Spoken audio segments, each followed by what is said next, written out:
Jonatas, tá sim. Na verdade, vamos lá, né? É, n- Só existe um Lula. Só existe um Lula, né?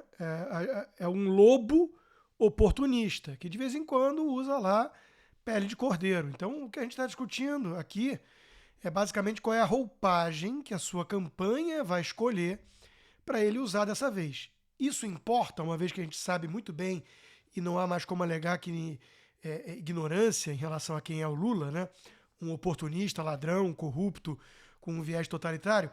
Importa, talvez. Talvez importa a escolha do manto que ele vai usar sim. Sabe por quê? Porque se ele vem com um manto paz e amor de novo, isso pode significar que ele está querendo sinalizar para uma classe média, para os empresários, porque estão com muita rejeição a Bolsonaro, e que ele pode ser aquele primeiro mandato lá do Lula, com Palocci e companhia, Meirelles, porque era uma coisa mais sensata, que, na minha análise, mascarava o verdadeiro projeto, que sempre foi um só, né, de poder totalitário. Agora, se ele vem sem esse manto, com as falas que ele tem espalhado, que a Gleisi Hoffmann, em nome do PT, tem espalhado, né? E o que isso pode significar? Para mim, isso é um alerta muito sério. Eu vou jogar uma tese aqui. Eu acho que a tese da Bruna é boa, de que ele talvez nem seja o candidato e jogue um Haddad junto com o Alckmin, alguma coisa assim, né? Para completar com chave de ouro a estratégia do Teatro das Tesouras aí, né? PT e Tucanos. E mais ou menos o que aconteceu na Argentina, que a Kirchner usou o poste dela. Eu acho que isso é factível.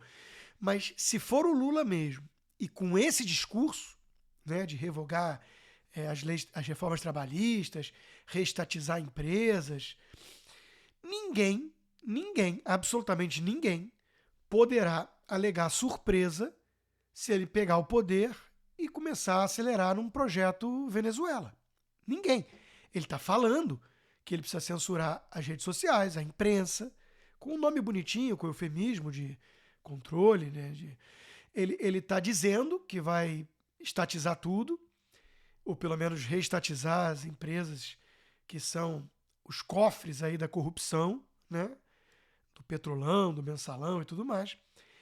Ele está deixando muito claro isso. Então, na minha leitura, Jonatas, por que ele faria uma coisa dessas, né?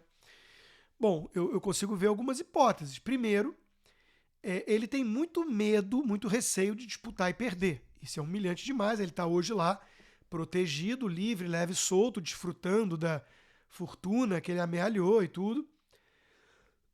Se ele, se ele declara isso abertamente, sem medo de esconder das elites, dos empresários, o projeto, né? Isso pode significar, talvez, primeiro, essa questão das urnas que o Fiuza traz e que eu também desconfio, né? De alguma maneira ali ele pode confiar que dane-se o fato de que ele não pode sair nas ruas. Tem as pesquisas a favor dele, quase primeiro turno a vitória dele hoje, né? Segundo algumas pesquisas. Isso junto com a opacidade das urnas eletrônicas, ele garante de alguma forma ali a vitória. E aí ele garante a vitória para poder tocar adiante o seu projeto, que é não correr o risco de acontecer de novo o que aconteceu com ele e seus camaradas e seus companheiros. Para isso, ele precisa acelerar o projeto Venezuela. Então, eu acho que o Lula, que tem um faro político que não pode ser desprezado, né? Ele está percebendo o seguinte: tem uma ala do Brasil, da elite brasileira, dos donos do poder, né, dos corruptos do sistema, tem uma ala grande aí que está empolvorosa e desesperada com a chance de uma reeleição de Bolsonaro, por motivos óbvios e nada patrióticos, muito menos republicanos. Essa turma perdeu muita boquinha, né? Então, o que o Lula está dizendo basicamente é o seguinte: vocês precisam de mim para eliminar essa areia da engrenagem, para expurgar o estranho do ninho, né?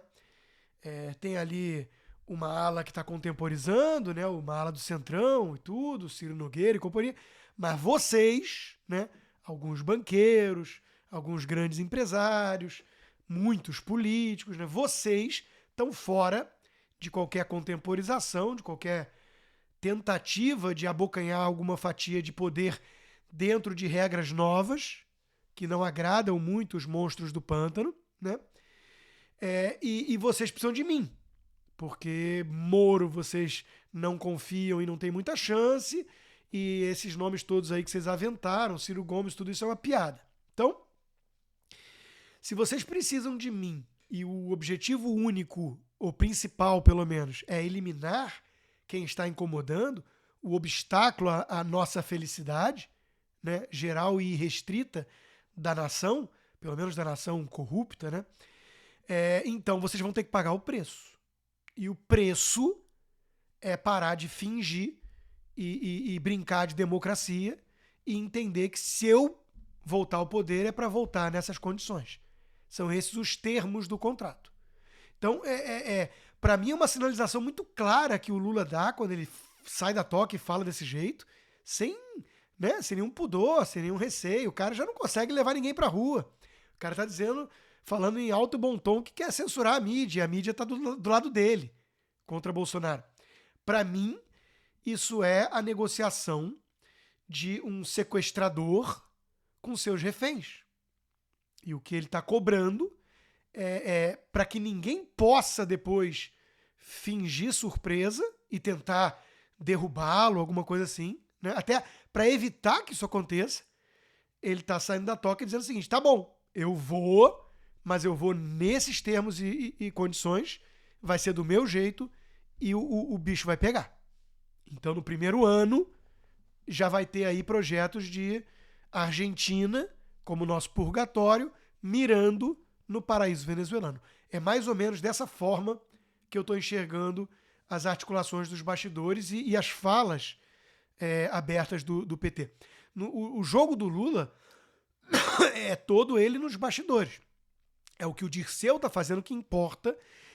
São as reuniões que o Lula tem entre quatro paredes que importam, porque isso é a discussão da divisão do butim. Isso é quem fica com o quinaco do poder, né? Que será usurpado, que será desviado para esses cofres, né? E abertamente o que ele está dizendo é o seguinte: olha, eu venho para mudar o Brasil de direção e retomar um projeto que eu tive que abandonar lá atrás, né? E voltar com tudo com esse projeto. Full Metal Jack, né? Então, assim, eu não consigo conceber, depois de tudo que a gente sabe, né? Porque não é assim, o Lula fez uma declaração a favor do Daniel Ortega. Não! Vamos parar com isso. Isso é o jogo da mídia. O Lula é o Daniel Ortega. Ele é o Fidel Castro, né? A essência dele sempre foi defender esses caras. Ele criou o Foro de São Paulo ao lado do Fidel Castro. Abre aspas, para resgatar na América Latina aquilo que se perdeu no leste europeu, fecha aspas. O Lula, ele nunca foi outra coisa. Então, assim, ele fez uma declaração, não sei o que isso quer dizer? A minha leitura do que quer dizer é apenas em relação a isso, né? O quão pesado ele vai entrar no jogo assim que ele ganhar. Se ele ganhar, né? Isola, e eu acho que a chance é muito pequena se depender de urnas confiáveis. Então, é apenas isso que importa, na minha opinião. Porque a essência e o projeto do PT e do Lula, isso não dá para alegar ignorância. Pelo amor de Deus. Não dá. Não é que ele fez uma declaração a favor do Daniel. É que ele é unha e carne de Fidel Castro há décadas. Há décadas. Ele compartilha do projeto de poder do Hugo Chávez. Um mentor para ele. Ele defende, junto com o PT, Nicolás Maduro desde sempre e até hoje. Então, é o contrário. Se ele suavizar nessa postura e se ele fizer uma ou outra crítica pontual à Venezuela, aí é que eu vou virar e falar, tá, ele entendeu que precisa engambelar uma classe média e tudo mais. E tem que ser muito otário para cair. Mas quando ele nem precisa esconder a essência, quando ele vem com a carranca do lobo, aí ele tá dizendo o seguinte, o bicho vai pegar. Então, assim, lamento, né, ou nem tanto, lamento pelos outros que serão vítimas, mas o empresário limpinho da Faria Lima, o banqueiro que acha que é legal e charmoso dizer que ele é socialista, né? Esses todos que uma vez mais vão olhar para isso e falar, tá, mas vamos, tá bom, o Lula tá jogando para a plateia, é retórica, vamos seguir nesse caminho porque a gente precisa eliminar o Bolsonaro. E depois a gente vê como é que fica, depois a gente tenta botar o garrote no pescoço do leãozinho ou do lobo, né, para manter a metáfora, esses vão merecer o destino que terão. Eles vão merecer. Quem não vai merecer são os brasileiros todos decentes que estão lutando contra isso, porque enxergam claramente que a volta do PT e do Lula ao poder significa Argentina no primeiro passo, Venezuela no destino final. Então, assim, não consigo conceber nada diferente. O Lula é isso. Ele não está usando isso ou aquilo como discurso porque ele é ou não diferente. Quem acredita no Lula moderado e não num cara que tem um projeto absoluto de poder e que é extremamente corrupto até o último fio de cabelo, não entendeu nada de nada e não conhece o Lula. Ponto final.